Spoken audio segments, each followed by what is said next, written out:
Every person in this courtroom is lying, Preston Vale said, leaning back as though the witness chair belonged to him. The driver, the mechanic, the woman suing me, even the police officer. They all saw my last name and decided they wanted money. He smiled when he said it. Not a nervous smile, not the kind people use when fear slips through. It was the smile of a 24-year-old man who had spent his entire life watching consequences stop at the gates of his father's estate. Then he looked directly at me. And with respect, Judge, I think you already decided to believe them. The courtroom froze. His attorney lowered his head. The bailiff took one measured step toward the rail. Across the aisle, Emily Carter pressed both hands around a cracked cell phone that had not turned on in 6 months. Preston believed the phone was useless. He believed the security cameras had failed. He believed the only surviving video showed nothing more than rain, headlights, and a damaged car. He was wrong about all three. I already knew what was recorded during the 11 seconds he claimed never happened. I knew why Emily had refused to replace that broken phone, and I knew that once I played the final video, the billionaire's son would stop calling everyone liars. He would start begging me not to let his father see it before I take you deeper into this case. Make sure you are subscribed for more powerful courtroom stories like this. And comment below with where you are watching from, because I want to know how far this story travels. Stay with me, because the case was about to turn on one sentence Preston never realized had been recorded. On paper, it looked like a property damage dispute. Emily Carter, a 31-year-old home health nurse, was suing Preston Vale for the value of her car, medical expenses, lost wages, and the contents of a work bag destroyed during a late-night collision outside a private residential club. Preston denied causing the crash. He said Emily lost control on a rain-slick road and struck a stone divider. His attorneys argued that she blamed him only after discovering who his father was. That was their entire theme. Money had created the accusation. Greed had shaped the witnesses. Public resentment had infected the investigation. Preston's father, Harrison Vale, owned hotels, shipping companies, and enough commercial property to have his name attached to buildings in 3 states. He was not in my courtroom that morning, but his influence sat beside his son like an invisible witness. 2 attorneys represented Preston. A public relations advisor sat in the gallery. A private investigator occupied the back row with a leather folder balanced on one knee. Emily came alone. She wore a navy dress beneath an inexpensive gray coat. One sleeve had been repaired near the cuff. A narrow scar ran from her left temple into her hairline. She did not hide it. She also did not display it for sympathy. That distinction mattered to me. People who perform pain keep checking whether the room is watching. Emily never looked toward the gallery. She watched the cracked phone in her hands as though it carried something heavier than evidence. I had presided over enough cases to recognize the strategy being used against her. When powerful defendants cannot erase the event, they try to make the victim appear unworthy of belief. They question motive before facts. They attack income, education, memory, emotion, and character.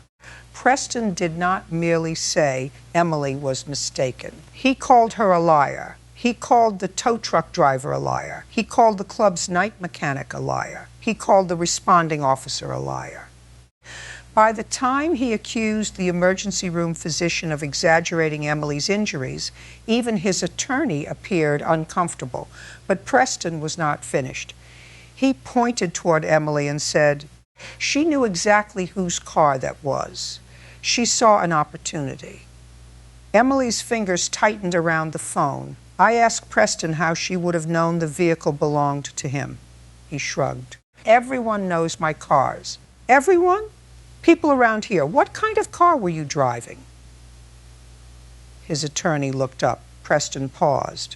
"A black coupe. The make?" I own several vehicles. That was not my question. He gave the name of a luxury manufacturer. I opened the accident photographs. The damaged vehicle found near the club was not black. It was dark blue. That difference alone proved nothing. Night, rain, and streetlights can distort color. But the hesitation interested me. Preston had described the car confidently in his written statement.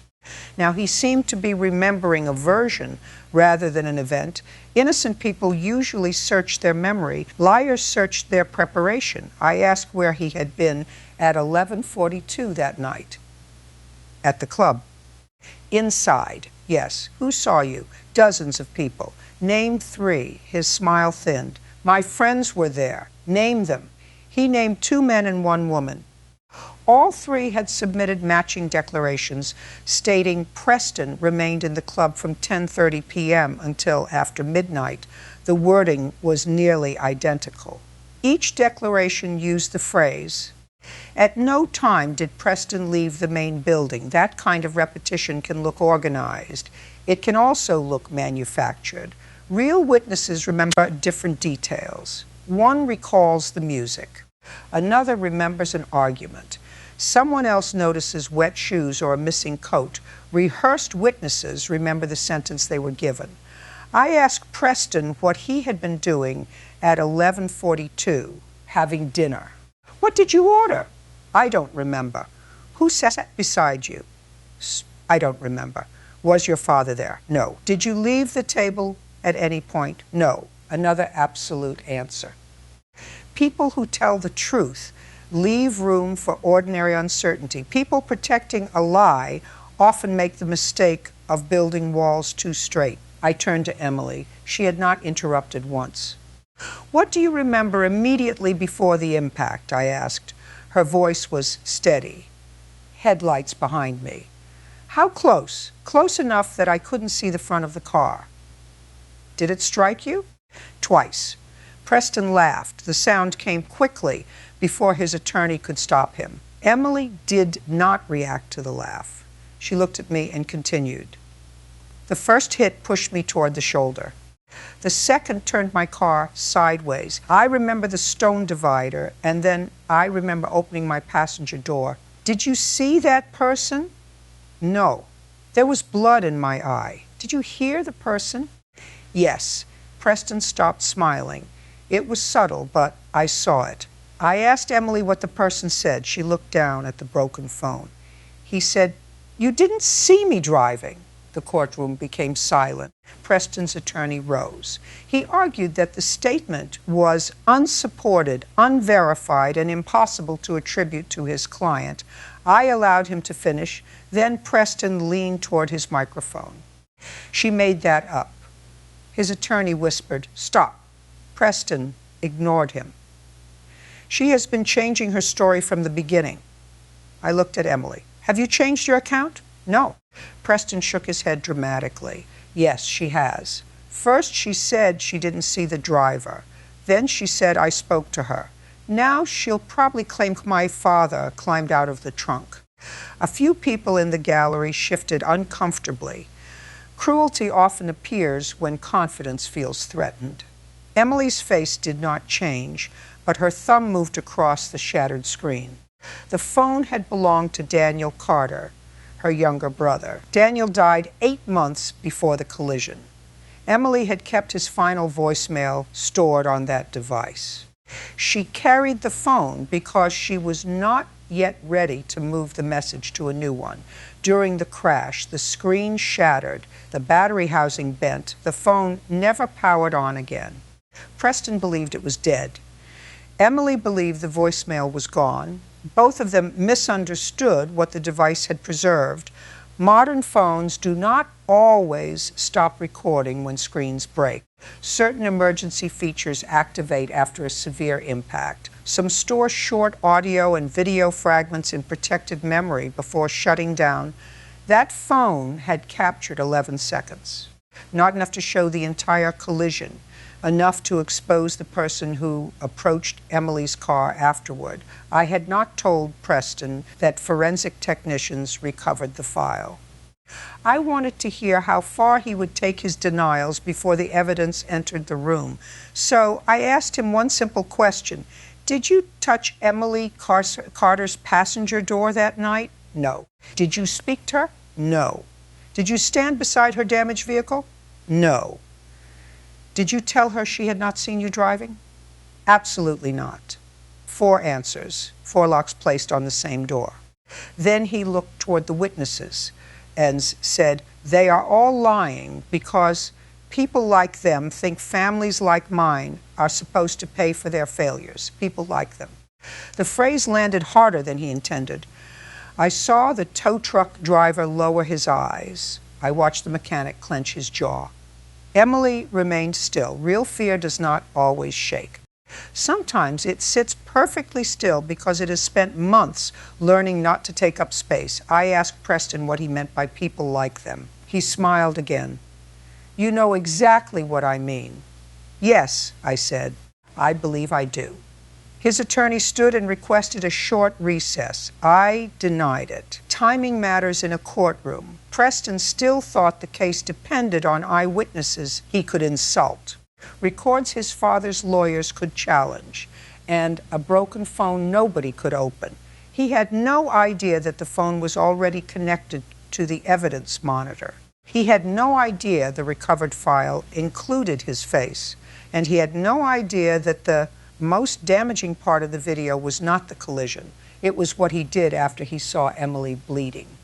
I looked at the cracked device in her hands, then at the young man who had called an entire courtroom dishonest. Before I played anything, I needed the court to understand why Emily had been driving that road so late, and why the bag destroyed in her back seat contained proof that made this case far deeper than a billionaire's son damaging a nurse's car.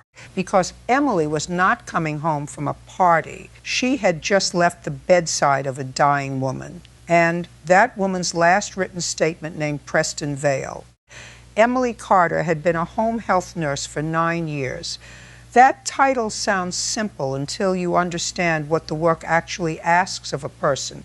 She entered homes where families were exhausted, frightened, and often ashamed of how unprepared they felt. She changed dressings, measured medication, documented symptoms, cleaned equipment, and sat beside people who knew they were running out of time. The job required skill. It also required trust. Emily was not wealthy. She rented a small apartment 12 miles from the private club where the collision occurred. Her car was 11 years old, fully paid for, and carefully maintained, because without it she could not work. The vehicle was not a luxury. It was her income, her independence. And on certain nights, it was the only quiet place where she allowed herself to cry. That last detail came from Emily, not from her medical records. She told me she began sitting in the car after difficult shifts when her younger brother Daniel became ill. Daniel had been 27, funny, stubborn, and incapable of leaving a voicemail under 2 minutes. 8 months before the collision, he died from complications following a rare autoimmune condition. Emily kept his last message on the cracked phone. She had listened to it only twice. The second time was the morning of his funeral. After that, she carried the device, but never opened the voicemail again. Grief has its own logic. People preserve objects they cannot yet face because losing the object feels like losing the person a second time. The night of the crash, Emily had been caring for Eleanor Shaw, an 83-year-old widow living in a guest cottage on the Vale family's private estate. Eleanor had once worked as Harrison Vale's executive assistant. For 32 years, she managed calendars, correspondence, private travel, and financial records. She knew the family before Preston was born. By the time Emily became her nurse, Eleanor was receiving hospice care. The arrangement had been made quietly. No hospital room, no public announcement, just a private cottage, one overnight nurse, and a family that rarely visited. Emily began caring for her 3 weeks before the collision. At first, Eleanor said very little. She was physically weak, but mentally sharp. Her medications were logged. Her speech was clear. And every evening at precisely 9, she asked Emily to lock a small walnut box inside the bedroom cabinet. That box mattered. I did not know exactly what it contained when the hearing began, but I knew Preston did. The first time I mentioned Eleanor's name, he stopped moving. Until then, he had been tapping one finger against the table. The tapping ended. Beatty language is not proof. But when behavior changes around one specific fact, I pay attention. I asked Emily what happened during her final shift with Eleanor. She took a breath before answering. Mrs. Shaw asked me to sit beside her. What time? Around 10:30. Was anyone else present? No. What did she say? Emily glanced toward Preston. He was watching her now, not dismissively, carefully. She said she had spent most of her life protecting a family that would never protect her. Preston's attorney objected. I allowed Emily to continue only as it related to the events that followed. Eleanor asked for the walnut box. Inside were several envelopes, a flash drive, copies of expense reports, and a handwritten statement. The statement was signed and dated. Emily did not read the entire document. Eleanor asked her to witness the signature, seal the pages inside an envelope, and deliver them to an attorney the following morning. The attorney's name was printed on the front. Emily signed as a witness. That was why the work bag in her back seat mattered. It contained the sealed statement, the flash drive, and copies of financial records Eleanor believed could prove someone had used her access credentials after she retired. I asked Emily whether Eleanor named that person. She looked at Preston. Yes. The room tightened. Who? Preston Vale. His attorney stood immediately. Preston leaned back and laughed. This is insane. I told him to remain silent. Emily continued. Eleanor claimed Preston had pressured her to approve private expenses through a company account. When she refused, documents bearing her electronic authorization appeared anyway. She believed her login credentials had been copied. She also believed Preston knew she had discovered it. The statement described luxury travel, vehicle repairs, club charges, and payments to a private security contractor. The total exceeded $200,000. That amount was not before me as a claim. The civil case involved Emily's injuries and destroyed property. But the contents of the bag provided motive for what happened on the road. I asked Emily whether Preston visited Eleanor that evening. He came to the cottage at about 9:15. Preston shook his head. I never went there. I looked at him. You will have your turn. Emily said Preston entered without knocking. He asked Eleanor whether she had signed anything. Eleanor told him to leave. His voice rose. Emily stepped into the room and asked him to lower it because Eleanor's heart rate was climbing. Preston looked at Emily and said, "You're paid to change bandages, not listen to family conversations." I watched Emily repeat that sentence. Her voice did not shake, but her left hand moved toward the scar at her temple. The body remembers where fear entered. She said Preston left at 9:27. Eleanor asked Emily to lock the cottage door. Then she handed her the sealed envelope and flash drive. At 10:58, Eleanor's breathing changed. Emily called the hospice physician. Eleanor died at 11:16 p.m. Emily remained until the required notifications were made. She placed the walnut box back inside the cabinet, but she took the sealed statement and flash drive because Eleanor had instructed her to deliver them. At 11:31, Emily left the estate. 11 minutes later, headlights appeared behind her. That timeline mattered. The road from Eleanor's cottage to the main gate curved through wooded property. There were no sidewalks, no public intersections, and only one exit. Emily said the vehicle behind her accelerated rapidly. She moved closer to the shoulder to let it pass. It did not pass. The first impact struck the left rear side of her car. The second turned her toward the stone divider. Her airbag deployed. Her head hit the window frame. Her phone, lying in the cup holder, flew beneath the passenger seat. The work bag landed upside down in the rear footwell. Emily remembered blood in her eye. She remembered the passenger door opening. And she remembered a man reaching across her body toward the back seat, not checking her pulse, not calling for help, reaching for the bag. I asked what she did. I grabbed the strap. With what hand? My right. What happened? He pulled. The bag tore. Some documents fell onto the wet pavement. The man cursed. Then he said, "You didn't see me driving." Emily could not see his face clearly, but she recognized the voice. Preston laughed again. This time, nobody in the courtroom moved with him. I asked Emily why she did not identify him immediately when the officer arrived. I was afraid. Of what? That nobody would believe me. She looked toward the two attorneys, the private investigator and the public relations advisor sitting behind Preston. Then she said, "And I was afraid they would say exactly what they are saying now." That answer explained more than any dramatic accusation could have.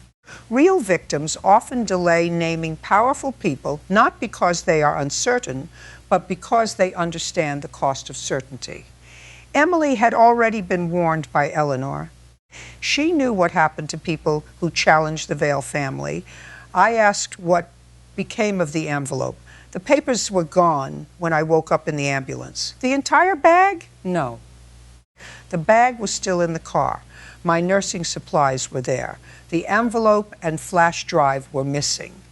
Preston's attorney argued that emergency workers, tow operators, police officers, or bystanders could have disturbed the contents. That was possible, which was why I did not rely on the missing documents alone. I asked Emily whether she had a copy. No. Did Eleanor? I don't know. Did anyone else know what was inside the envelope? Mrs. Shaw said her attorney knew she was preparing a statement. I turned to Preston. He looked less relaxed than he had 10 minutes earlier. I asked if he knew Eleanor intended to sign a statement. No. Did you visit her cottage that evening? No. Did you speak to Emily before the crash? No. Did you know Emily had a work bag in her car? No. Again, absolute denials. Agon walls built too straight. I asked Emily to place the cracked phone on the evidence table. She did so carefully, using both hands.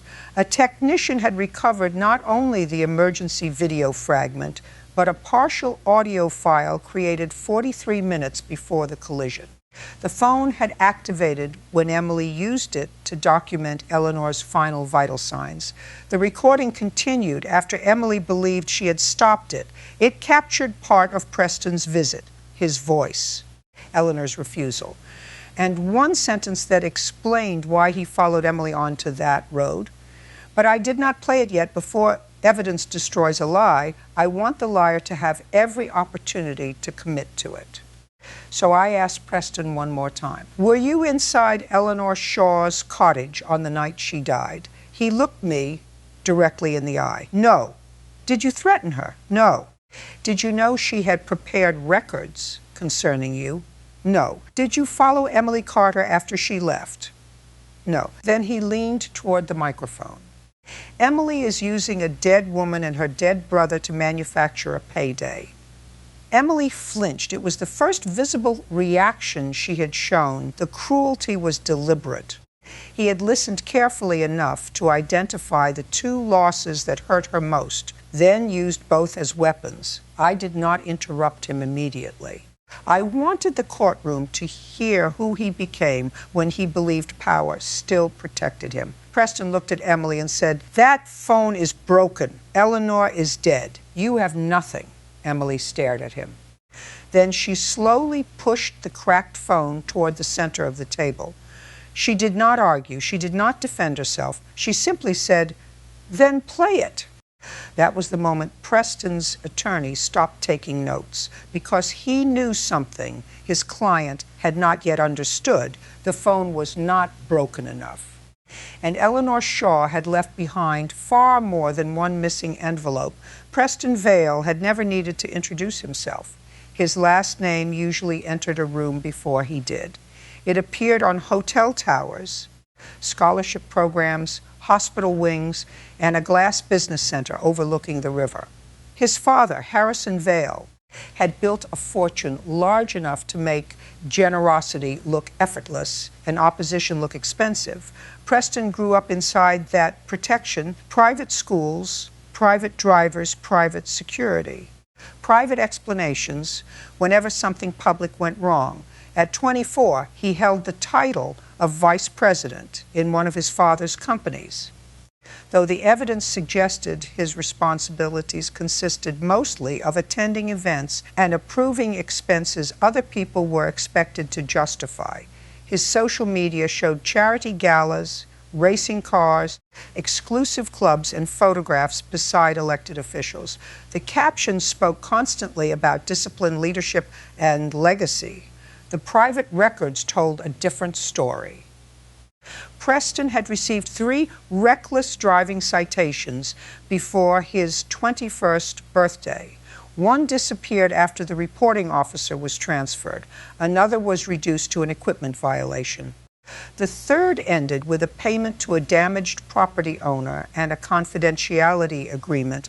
None of those matters proved he struck Emily's car, but they explained why he believed the accusation could be managed.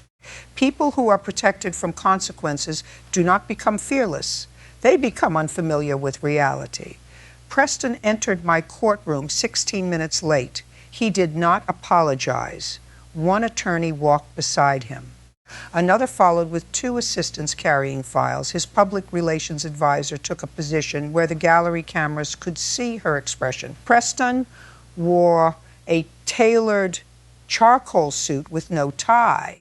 He glanced at Emily, looked at the cracked phone, and smiled as though the object confirmed his victory. He had mistaken damage for silence. That mistake would cost him.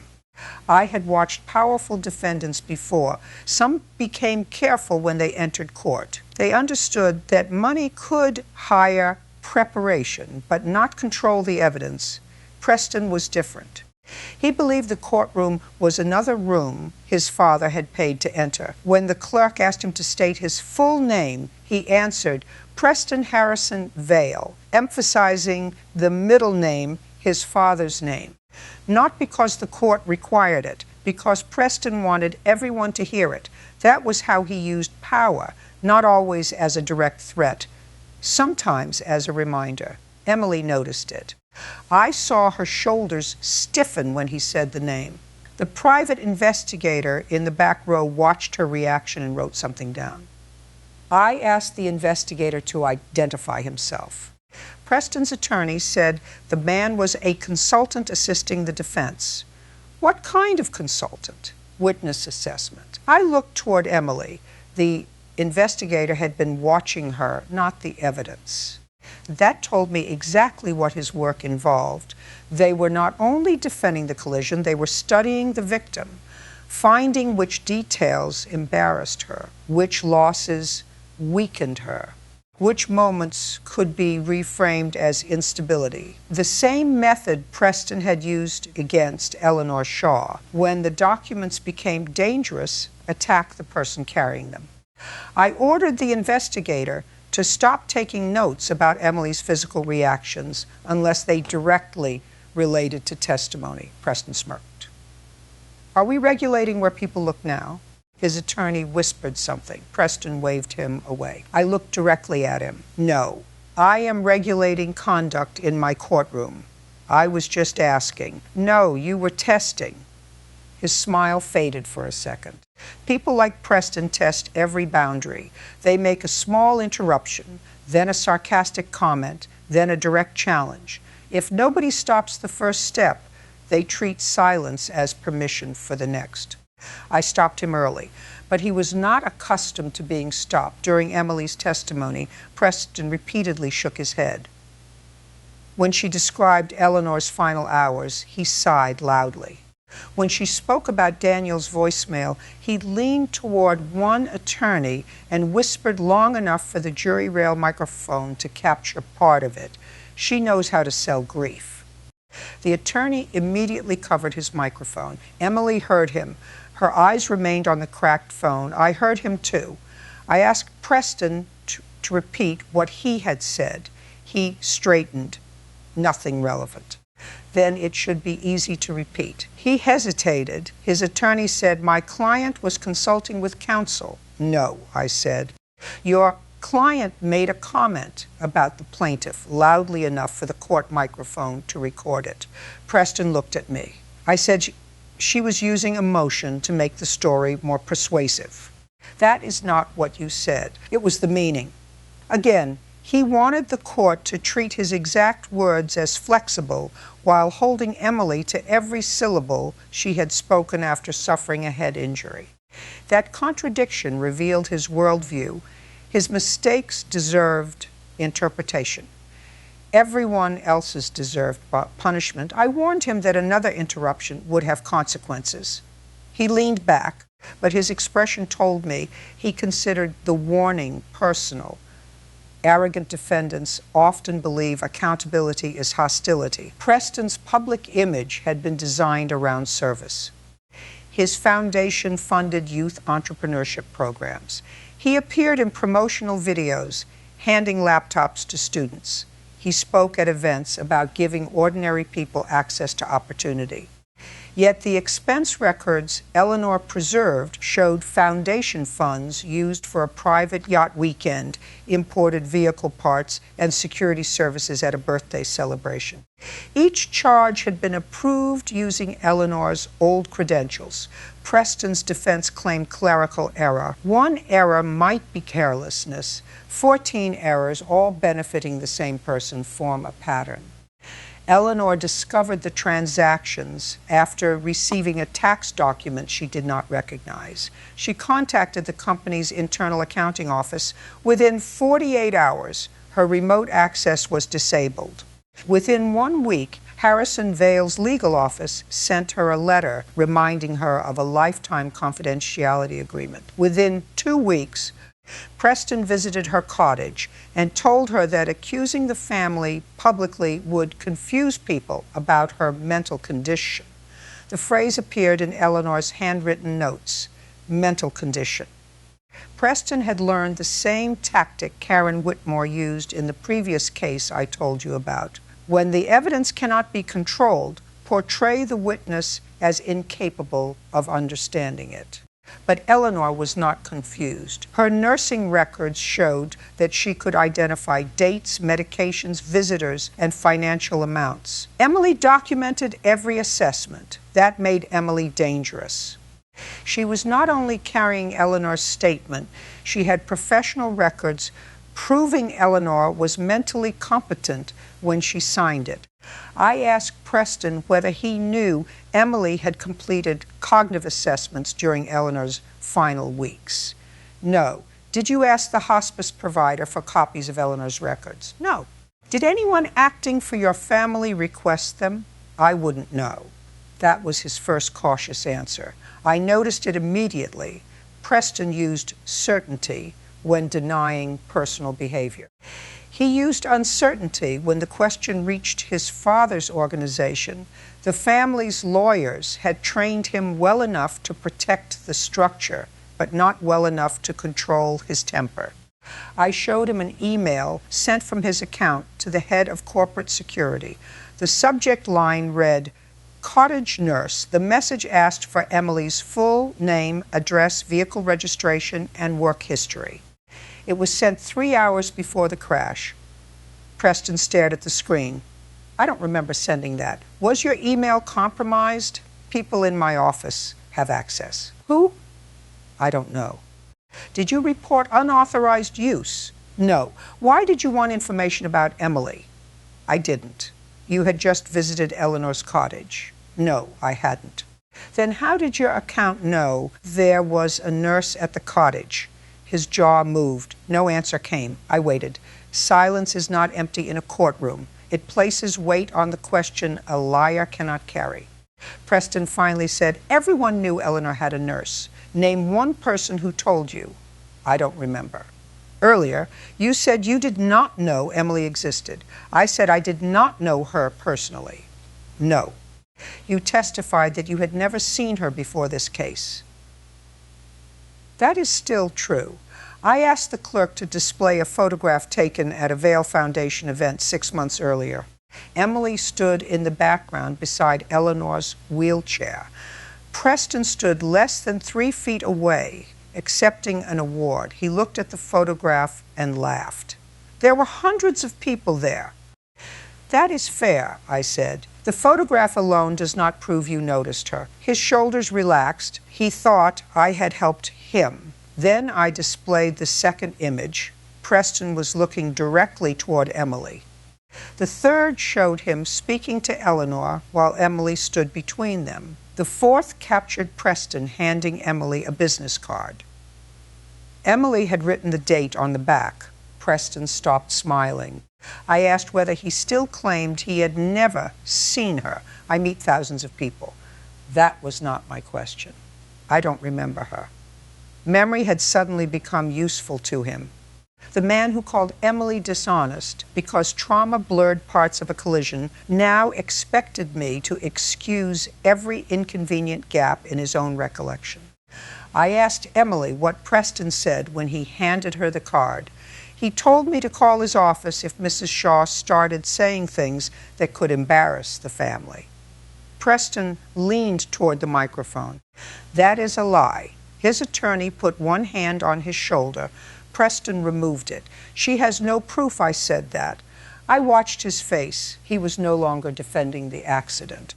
He was defending his belief that unrecorded behavior did not exist. That belief explained why the broken phone frightened him more with every passing minute. I asked whether he had ever contacted Emily directly. "No." "By phone?" "No." "By email?" "No." "Through another person?" "No." "Did you instruct security to follow her?" "No."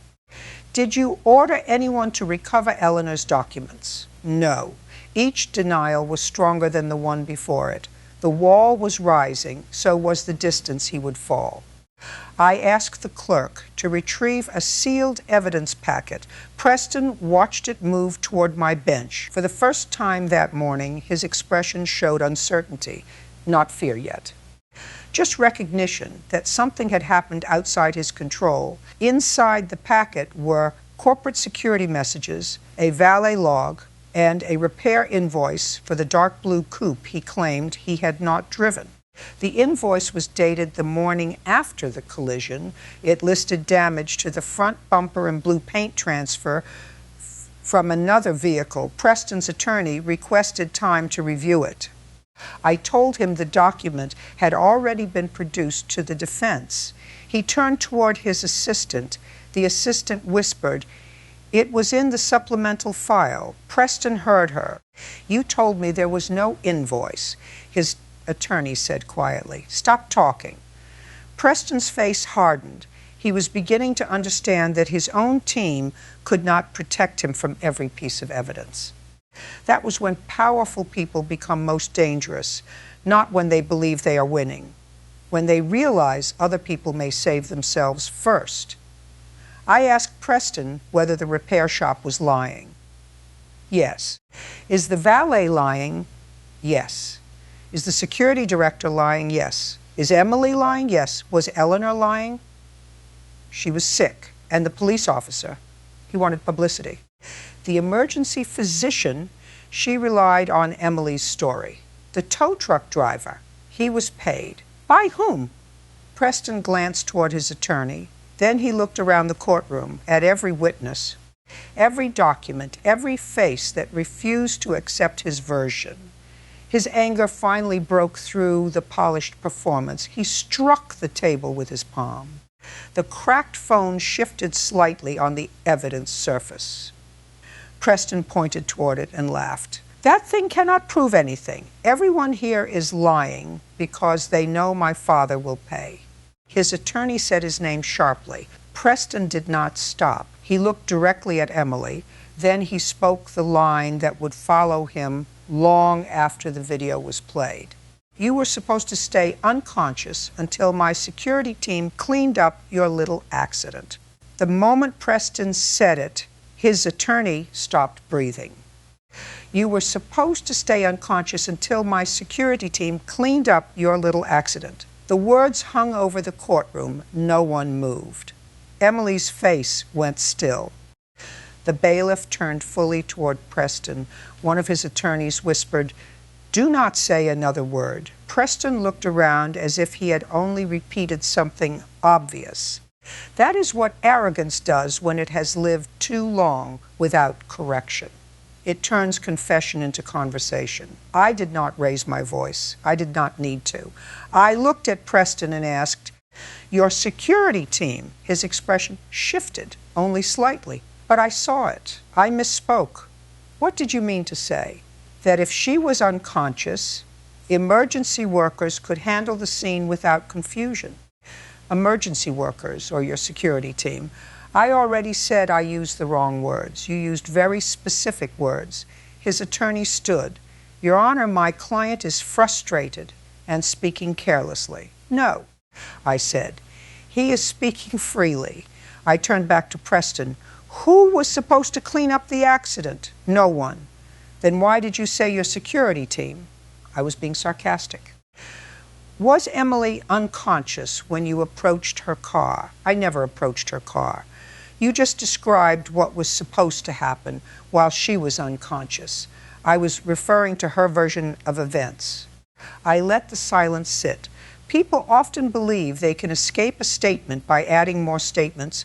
Most of the time, they only build a clearer path back to the truth. I asked Preston whether his family's private security contractor had access to the estate road. Yes. Did they respond to the collision? I don't know. Did you call them? No. Did anyone call you from the scene? No. Did you speak with Security Supervisor Grant Holloway that night? No. Did you send him a message? No. 5 denials, clean Dabat Bat. I reached for the sealed evidence packet.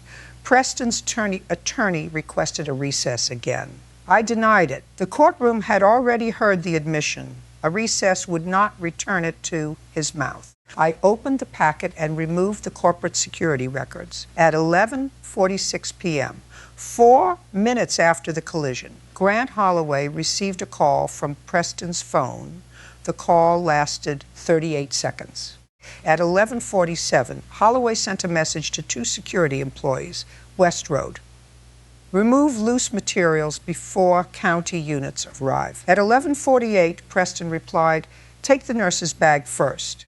Emily's right hand covered her mouth. Preston stared at the screen. His attorney looked at him with an expression I had seen many times before. Not surprise, recognition. The lawyer had suspected his client was lying. Now he knew how much. I asked Preston whether the messages were fake. I don't remember sending them. That was not my question. Someone could have used my phone. Who? I don't know. Was your phone stolen? No. Did you report unauthorized access? No. Was your phone with you that night? I assume so. You assumed enough to call every witness a liar. His jaw tightened. I asked whether Grant Holloway was lying. Preston looked at the security supervisor sitting near the rear of the gallery. Holloway had been subpoenaed. Until that moment, Preston had treated him like another employee who would remain silent. But Holloway was not looking at Preston. He was looking at the floor. Preston said, "He works for my father." That was not my question. His voice lowered. I don't know what he will say. That was the first honest answer he had given me all morning. People like Preston are loyal to others only while they believe loyalty is guaranteed in return. The moment uncertainty enters, they begin calculating betrayal. I asked Grant Holloway to step forward.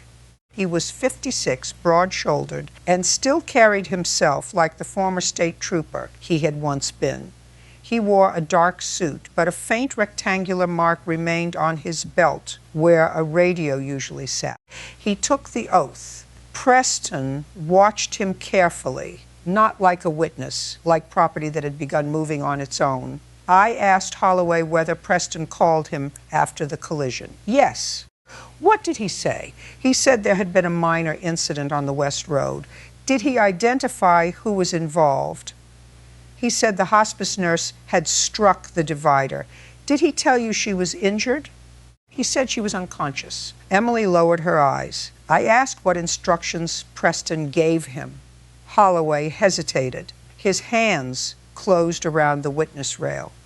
Fear does not always point toward physical danger. Sometimes it points toward mortgages, careers, and the names written on paychecks. I told him to answer. He told me to get the bag out of her car before the police arrived. Preston stood. That is a lie. The bailiff stepped forward. I ordered Preston to sit down. He did, but only after his attorney pulled his sleeve. I asked Holloway what happened next. He sent 2 guards toward the road. 1 guard reached the scene before the county officer. By then, Preston had already removed the envelope and flash drive from Emily's bag. That detail mattered.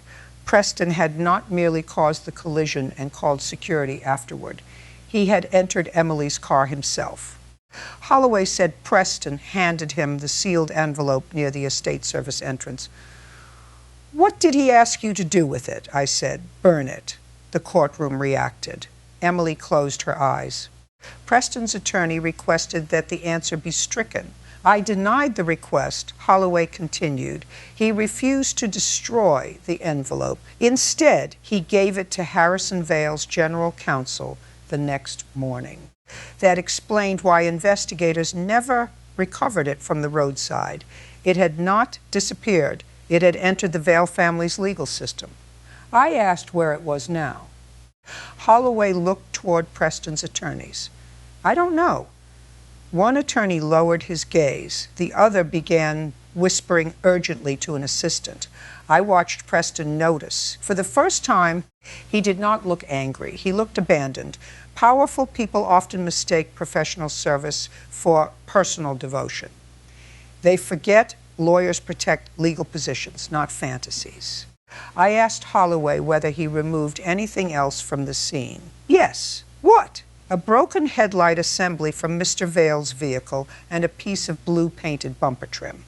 Why? Mr. Vale said the road had to be clear before the police arrived. Did you believe you were preserving safety? No. What did you believe you were doing? Holloway looked directly at me. Removing evidence. The courtroom went silent again. Preston laughed once. It sounded dry, desperate. Holloway was fired last month. He wants money. I asked Holloway whether he had been fired. Yes. Why? Because I gave the security messages to the plaintiff's attorney. That ended the accusation before Preston could build it.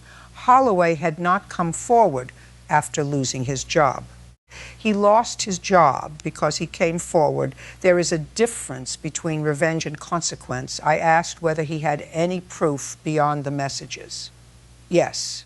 He reached into his jacket and removed a small evidence bag. Inside was a silver memory card. Preston's posture changed immediately. His attorney whispered, "What is that?" Preston did not answer. Holloway explained that every Vale security vehicle used a dashboard camera. The guards had been ordered to disable the system before reaching the collision. One camera did not shut down correctly. It recorded the estate road, the damaged blue coupe, Preston standing beside Emily's passenger door, and 2 guards removing pieces of his vehicle from the pavement. Preston stared at the memory card. I could see him trying to decide whether denying the recording was safer than explaining it. He chose denials. That footage was altered. It has not been played yet, I said. I know how people like him operate. People like him? Disloyal employees. Holloway looked at Preston for the first time. I protected you for 6 years. Preston leaned toward the microphone. You were paid to. There it was, the same belief beneath every part of this case. People existed to serve him. Nurses, employees. lawyers, security guards, witnesses.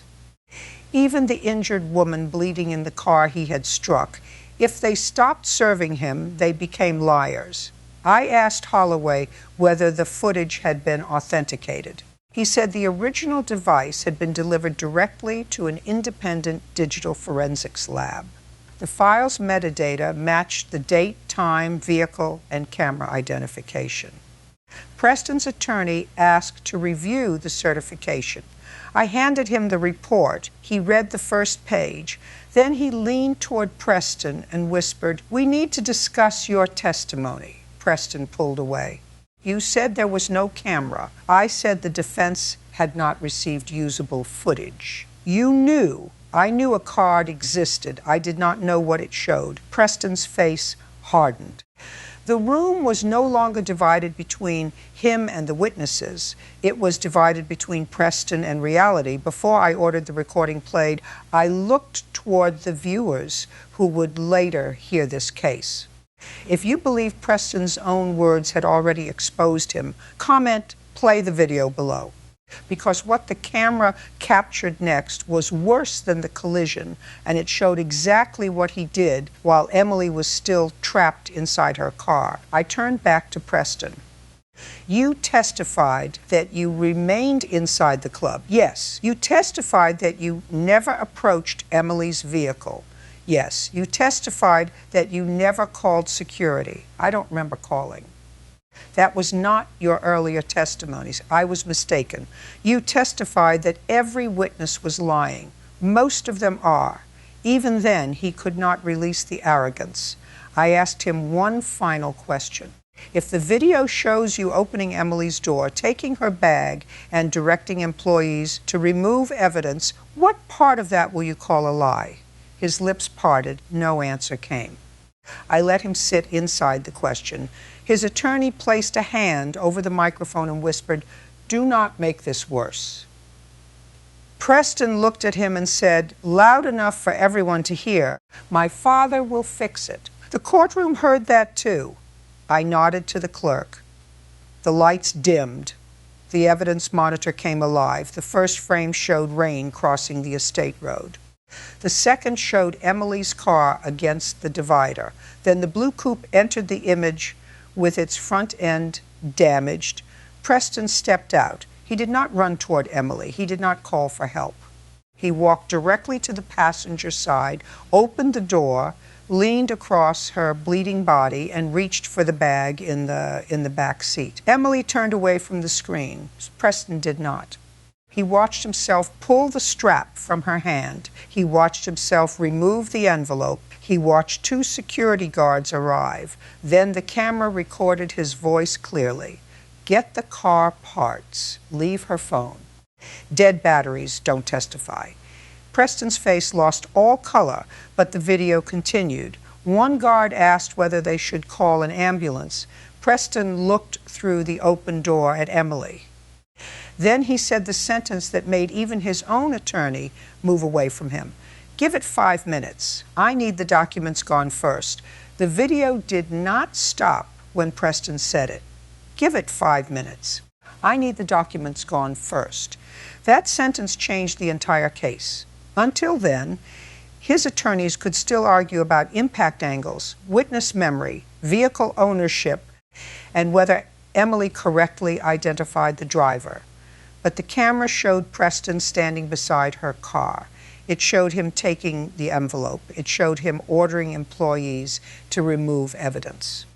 And it showed him delaying medical help while a bleeding woman remained trapped inside. I watched Emily's hands close around the edge of the table. She was not looking at the screen anymore.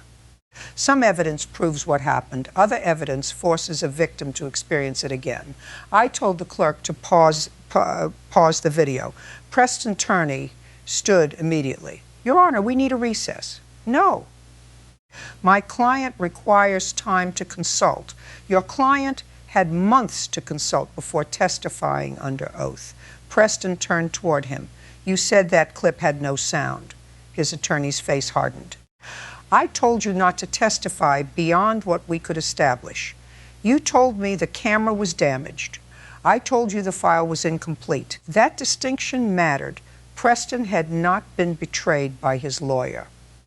He had heard only the parts he wanted to hear. Powerful people often confuse caution with assurance. When someone says, "We may be able to challenge this," they hear, "It no longer exists." I resumed the video.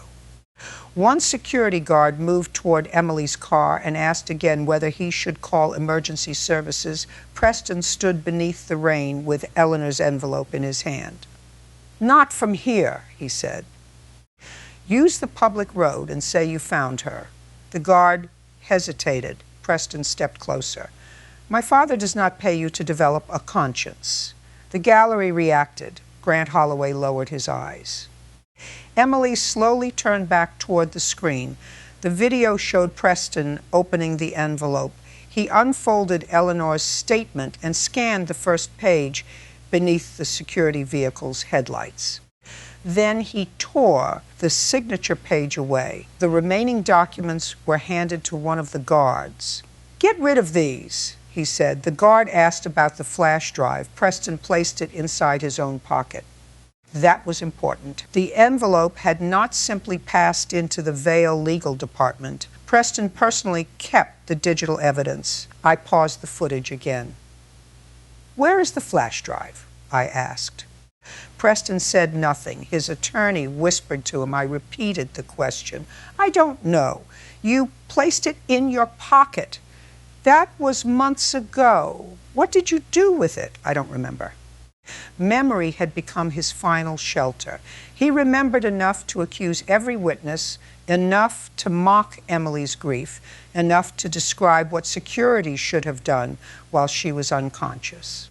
But when the evidence reached his own hands, memory disappeared. I asked whether he destroyed the drive. "No." "Did you give it to your father?" "No." "To an attorney?" "No." "To security?" "No." "Then where did it go?" I said, "I don't know." His voice cracked. The first visible sign of panic had finally reached him. I turned to Holloway. "Was the drive recovered?" "Yes." Preston looked at him so quickly that even his attorney noticed. Holloway explained that Preston returned to the security office shortly after midnight. He connected the flash drive to a desktop computer inside a private monitoring room. The computer automatically created a temporary copy before Preston removed the device. He deleted the visible folder.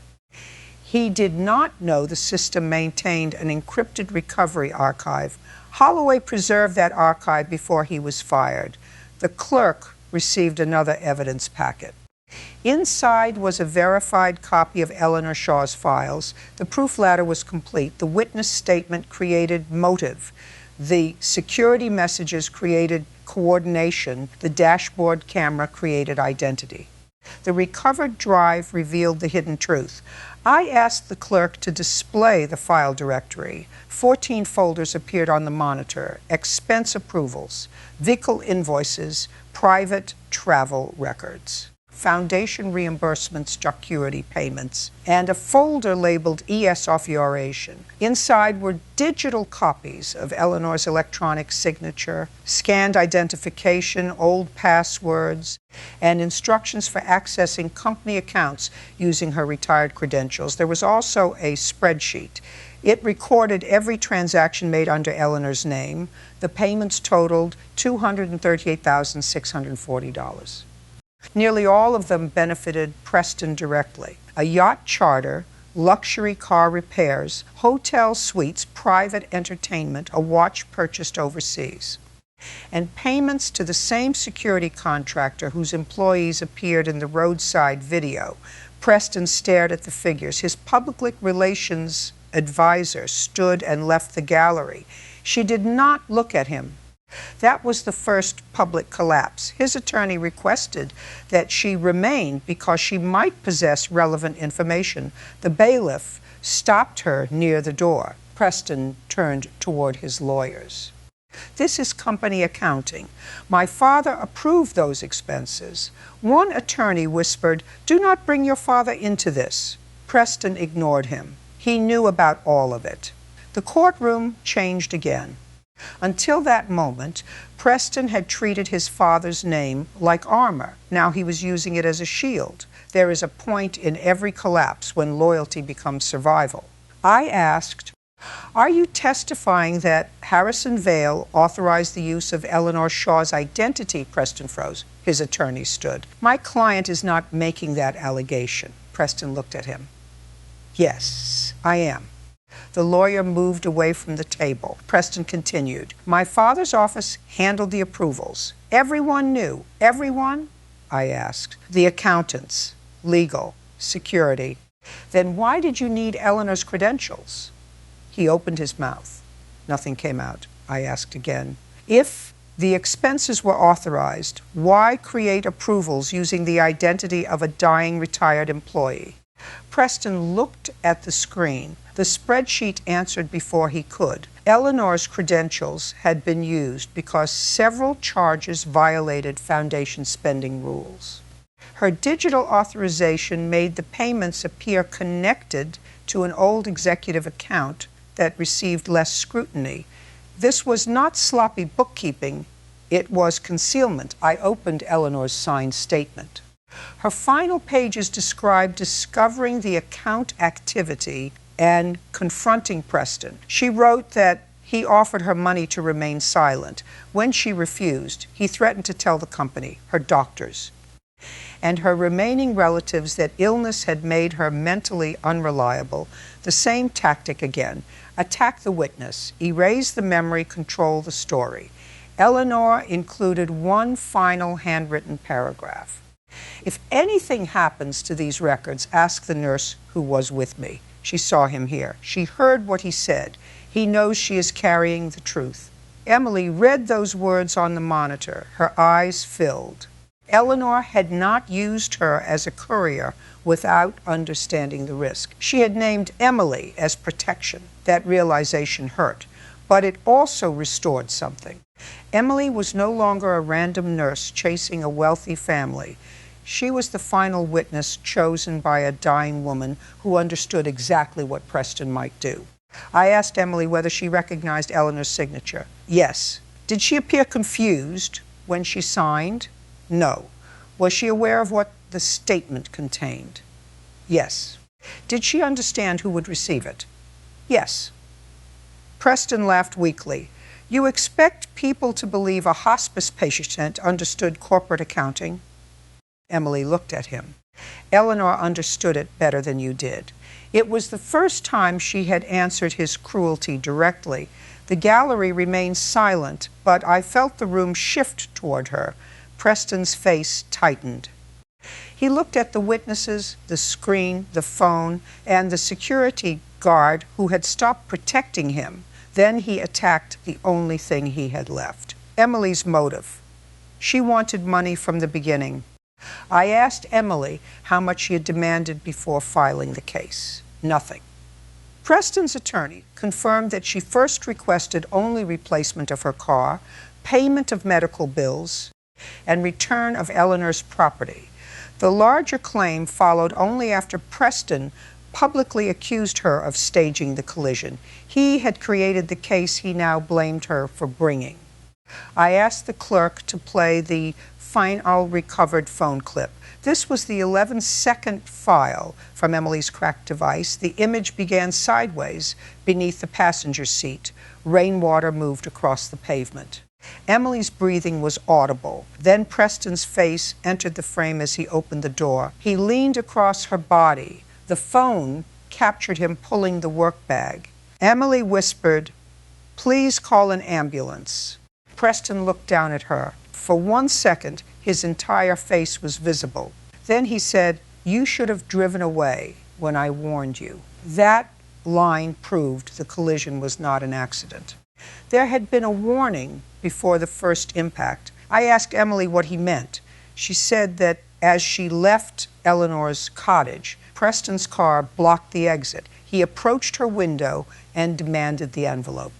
When she refused, he told her, "Drive home and forget you were ever here." She drove around him. He followed. He followed. The crash began as intimidation. It became pursuit, then evidence removal. Preston's attorney asked whether Emily had mentioned the warning in her first police statement. She had not. "Why?" I asked. "Because the officer who questioned me said Vail Security had already explained what happened." Emily looked toward Holloway. They had spoken to him before I could. The responding officer's report confirmed that a Vail Security employee described the incident as a single-car crash caused by rain. The false version reached authorities before Emily regained full consciousness. That was why Preston delayed the ambulance, not only to remove documents, to control which story arrived first. People believe the first version they hear more easily than the correction that comes later. Preston understood that he just did not expect the broken phone to remember. I looked at him. His face had gone pale. His posture collapsed against the chair. The young man who entered using his father's name now seemed afraid of hearing it. I asked whether he still believed every witness was lying. He said nothing. Is Emily lying? No answer. Is Holloway lying? Silence. Is the video lying? His lips moved. Finally, he whispered, "This will destroy my family, not I hurt her. Not I delayed help. Not I took the documents." His concern remained centered on himself. Remorse looks toward the wound. Fear looks toward the consequence. I asked whether he had anything to say to Emily. He turned toward her. For one moment, I thought he might apologize. Instead, he said, "You have no idea what you started." The bailiff stepped closer. Emily did not move. She looked directly at Preston and replied, "Eleanor started it when she decided to tell the truth. That was the power reversal. The billionaire's son had entered my courtroom calling everyone else dishonest." Now, the nurse he tried to silence was the only person speaking without fear. I ordered Preston's phone and electronic accounts preserved. I directed that the recovered records, roadside footage, security messages, and his testimony be forwarded for immediate review by the proper authorities. His attorney objected. I overruled him. Preston stood suddenly. "My father will have every one of you removed." The bailiff placed a hand near his arm. I told Preston to sit. He remained standing. I did not raise my voice. "Sit down, Mr. Vail." He looked at me, breathing hard. Then he sat. Not because he respected the court, because for the first time he understood that his father's name could not stop the next sentence. Emily held the cracked phone against her chest. Daniel's final voicemail was still inside it. Eleanor's truth had survived inside it, too. The device Preston mocked as useless had preserved both voices, one personal, one public, both impossible to erase. I was ready to deliver the verdict. But first, I needed to decide whether this case ended with damages or with consequences Preston Vail had spent his entire life believing were meant only for other people. I looked at Preston Vail and allowed the courtroom to remain silent. By then, every version of his story had collapsed. The witnesses were not lying. The mechanic was not lying. The officer was not lying. Emily was not lying. Eleanor Shaw had not been confused. The video had shown the truth with more precision than Preston ever expected. I found in favor of Emily Carter on every civil claim before me. I awarded compensation for the destruction of her vehicle, medical expenses, lost wages, damaged nursing equipment, the cost of long-term treatment for her injuries, and the emotional harm caused by Preston's conduct after the collision. But the ruling did not end there. I ordered the full record preserved and forwarded for immediate criminal review. That record included the pursuit, the collision, the delay in calling emergency services, the removal of evidence, the destruction of documents, the misuse of Eleanor's identity, the security messages, and Preston's sworn testimony. His attorney stood at once. One argued that the referral would cause irreversible damage to the Vail family and its companies. I looked at him. The damage did not begin with this referral. It began when your client decided an injured woman's life mattered less than a missing envelope. The attorney sat down. Preston stared at me. His face no longer held anger. It held disbelief. He had spent his life watching problems become meetings, settlements, confidential agreements, and carefully worded statements. Now the problem had become a public record. "What about my father's company?" he asked. I did not answer immediately. Even then, he was not asking about Emily. He was asking about the structure that protected him. I said, "A company that survives only by hiding the truth deserves to be examined." His jaw tightened. My father didn't know what happened on that road. That is for investigators to determine. He built everything. That does not give you the right to destroy other people to preserve it. Preston leaned toward his attorney. The attorney moved his microphone away. That small gesture told me their relationship had changed. Until the video played, they were protecting a client. Now they were protecting themselves from him. I ordered Preston to surrender his passport pending further proceedings and directed that he have no contact with Emily, Grant Holloway, Eleanor's attorney, hospice employees, or any witness connected to the case. No calls, no messages, no third parties, no private investigators, no public statements designed to intimidate or discredit them. His public relations advisor attempted to leave again. The bailiff instructed her to remain until her contact information was documented. Preston looked toward the gallery. The people who had entered with him no longer looked like an entourage.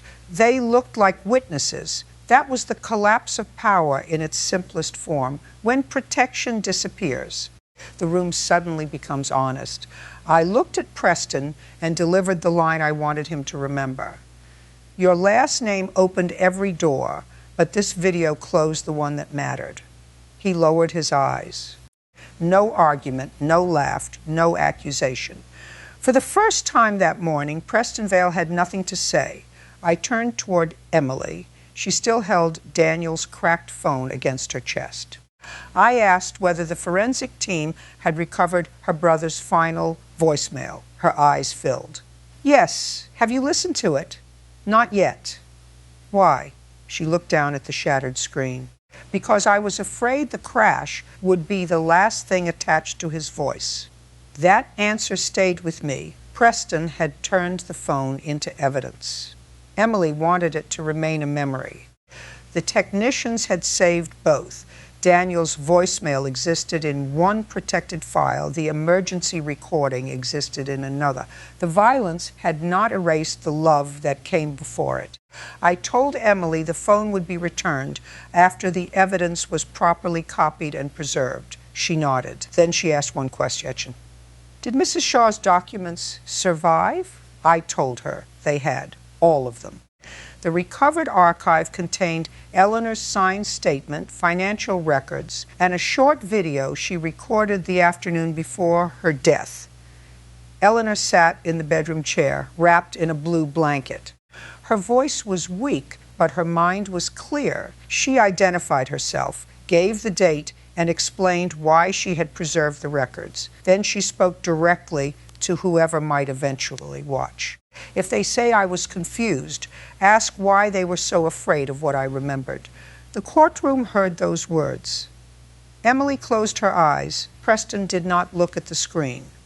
Eleanor had understood the strategy before it was used. She knew they would challenge her age, her illness, her medication, her memory. So she left behind the one thing Preston could not insult without exposing himself, her own voice. Within 24 hours, the Vale companies announced an internal review. The statement described Preston's actions as personal conduct unrelated to corporate operations. But the recovered records connected company accounts, security employees, legal correspondence, and foundation payments. The attempt to isolate him from the organization lasted less than one day. Within 48 hours, 2 executives resigned. One claimed he had repeatedly questioned the use of Eleanor's credentials. Another admitted approving reimbursements after being told Harrison Vale's office wanted them processed without delay. Investigators served preservation orders on company servers, foundation accounts, security logs, and legal files. Within 72 hours, the story moved beyond the courtroom. The dashboard video spread first. Then the 11-second phone recording virus saw Preston leaning across an injured nurse to take a bag. They heard him delay the ambulance. They heard him say dead batteries did not testify. The sentence meant to mock Emily's broken phone became the sentence attached to his name. Former employees came forward. A hotel manager described expenses hidden under staff accounts. A foundation administrator reported altered approvals. A driver said he had been ordered to accept responsibility for a previous crash. Not every allegation was proven, but the pattern was no longer invisible. Harrison Vale released a statement saying he was shocked by his son's conduct. Hours later, records showed his general counsel had received Eleanor's envelope the morning after the collision. Whether Harrison knew the entire truth remained under investigation. But the family could no longer claim the evidence never reached them. Prest resigned from every company title he held. The foundation removed his image from its website. The private club suspended his membership.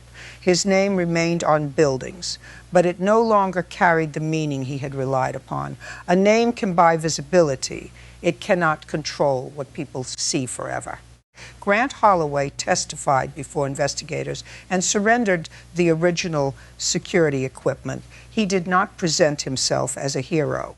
He admitted he followed Preston's instructions long enough for evidence to be removed. He said fear of losing his job kept him silent until he realized Emily could have died.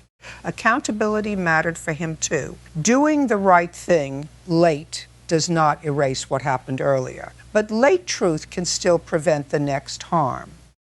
Emily used part of the judgment to replace her car and pay her medical bills. She returned to nursing gradually. At first, she could not drive at night. Headlights behind her caused her hands to tighten around the wheel. She worked with a trauma specialist and began taking shorter evening routes. The first patient she visited after returning was an elderly woman who apologized repeatedly for needing help. Emily told her, needing help does not mean someone gets to take control of you. She understood that lesson differently now. Eleanor's attorney gave her a copy of the final video statement. Emily kept it with Daniel's voicemail, 2 voices preserved inside the same restored device. Her brother reminded her she was loved. Eleanor reminded her she was trusted. Months after the hearing, Emily finally listened to Daniel's message. It was 2 minutes and 47 seconds long. He joked about her old car, reminded her to eat dinner, and ended by saying, "You always show up when people need you. Just remember you deserve people who show up for you too." Emily told me later that she cried harder at that sentence than she did when the verdict was read, not because the verdict meant less, because justice and grief do different work. Justice names the wrong.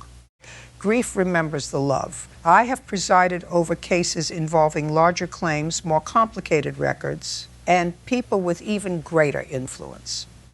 But I remember Preston Vale because he announced his entire character in one accusation. Everyone is lying. That is what people say when the truth has surrounded them and they have nowhere left to stand. He believed money could weaken memory. He believed status could discredit a nurse. He believed employees would remain loyal, lawyers would control the damage, and a broken phone would stay silent. But truth does not need perfect equipment. It needs one surviving record, one witness who refuses to disappear, one person willing to press play. Emily entered my courtroom carrying a shattered phone and the burden of proving that powerful people had not rewritten what happened to her. She left with her name restored, Eleanor's final statement protected, and Daniel's voice still waiting for her. Preston entered with attorneys, advisors, employees, and the confidence of a family fortune.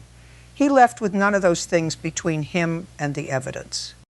If this case reminded you that power should never decide whose pain matters, like this video, subscribe for more courtroom stories where arrogance finally meets proof, and share it with someone who still believes one honest witness can change everything. Then comment below, at what moment did you know Preston's story was finished? Because he called everyone liars. But in the end, the video only needed to tell the truth once.